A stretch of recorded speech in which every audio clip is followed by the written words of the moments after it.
आं हायालै आबौ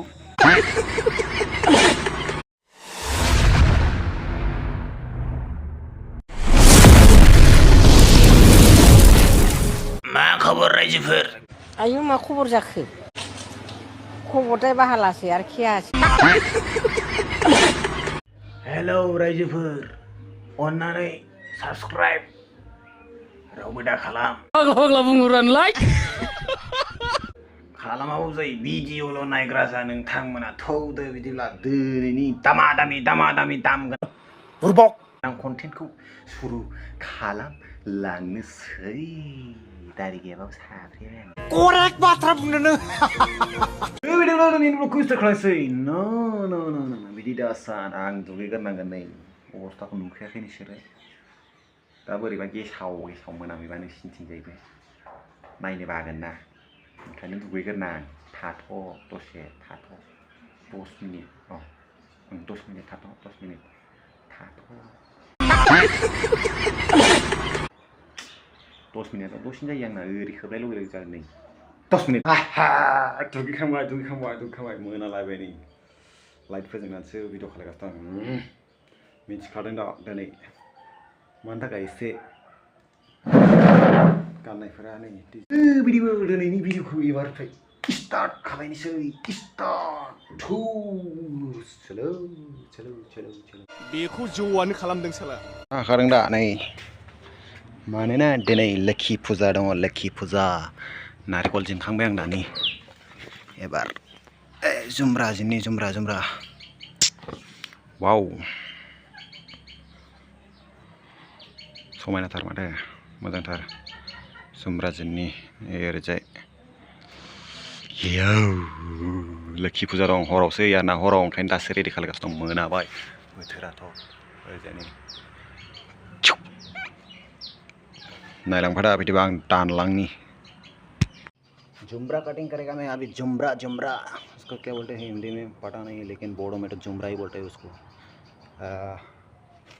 selfie camera जोंसो लादों दै आङो भिडिअखौ एबार मानोना आंना नै बायजोबनासो दं मबाइलानो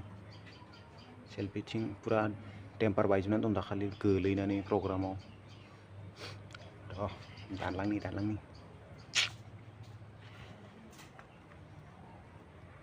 आइ माबायदि हानो बेखौलाय बिगुरखौल' जिन्नो only for बिगुर सिलकाना होता है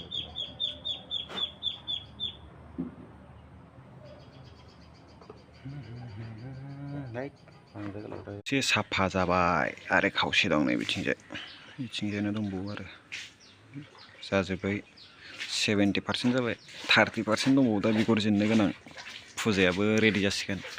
बानायगासिनो दं दा हाखांजोब्बाय आरो ना रायजोफोर आखाइया जुमब्रा हानानै गोब्रा आथा जानानै दं सुवा उसको मैं अभी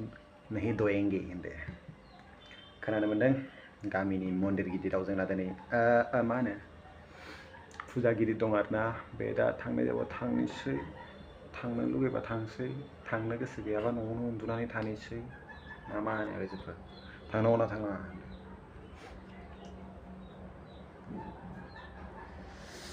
मा होननो मा मानोसो जाबाय आं बिराद गोबाव जाबायना ब्लग बानायैया नोंथांमोनानो मिथिखागौ माथो आं बेसेबां गोबाव जाखो ब्लग लाबोयैया दिनैसो बोरैबा थैफ्रामनाय चेनेलाव लाबोबाय आरोखि ओरैजाय रेडि जागासिनो दं नै जागा साफा खालामदों एसे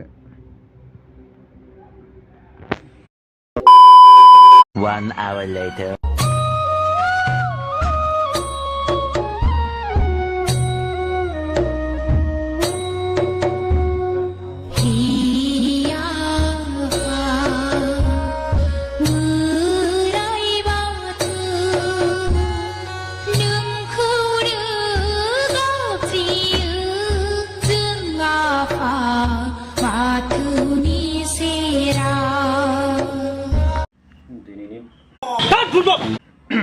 दिनैनि ब्लगा बारा गोलाव जानो नङा दै रायजोफोर अन्नानै नायलांजोबबानो जाबाय ससेल'सो जागोन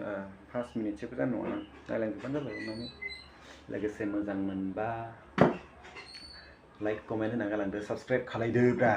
गावसा साबस्क्राइबबो खालाया एबारनिफ्राय आङो कन्टिनिउ ब्लग लाबोनो नाजासिगोन रायजोफोर एसे सापर्ट होफिनदो साननै सानथामाव मोनसे ब्लग लाबोनो नाजागोन र' बे मासआ जोबग्रोथों बेबायदि थगायनो नाङा आरोखि बेबायदि थगायनो नाङा अक्ट'बर मासआ जोबग्रोथों नभेम्बर डिसेम्बर बे मास मोननैयाव रेगुलार सापर्ट नांगौ नोंथांमोननि सापर्ट होआबाथाय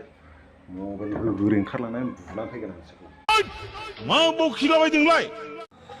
पूजा हुआ खत्म आप में आ गया रास्ते पर मजे लेने आप लोग देखते रहिए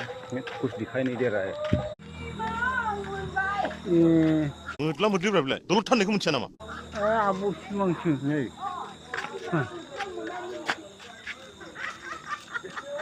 गथ' जागारदों अरसि जोंदों माथो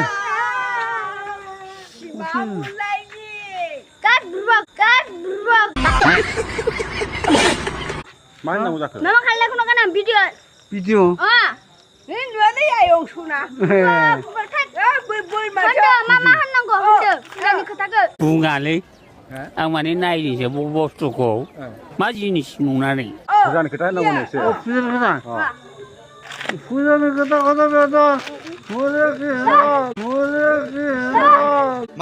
मा खोनाफेरा बेलाय जानला माला होनलाबायबाय आरो नों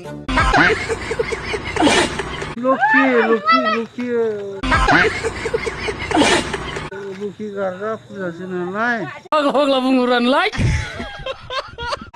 मा होनो बुङालै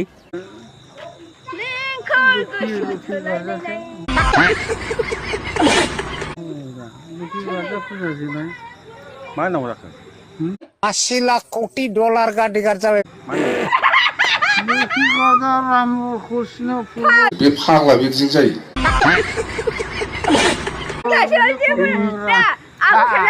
मन्त्र फुजानि मन्त्र एसे होलाय आं हायालै हाया हाया होमबा ना मानो हाया जाखो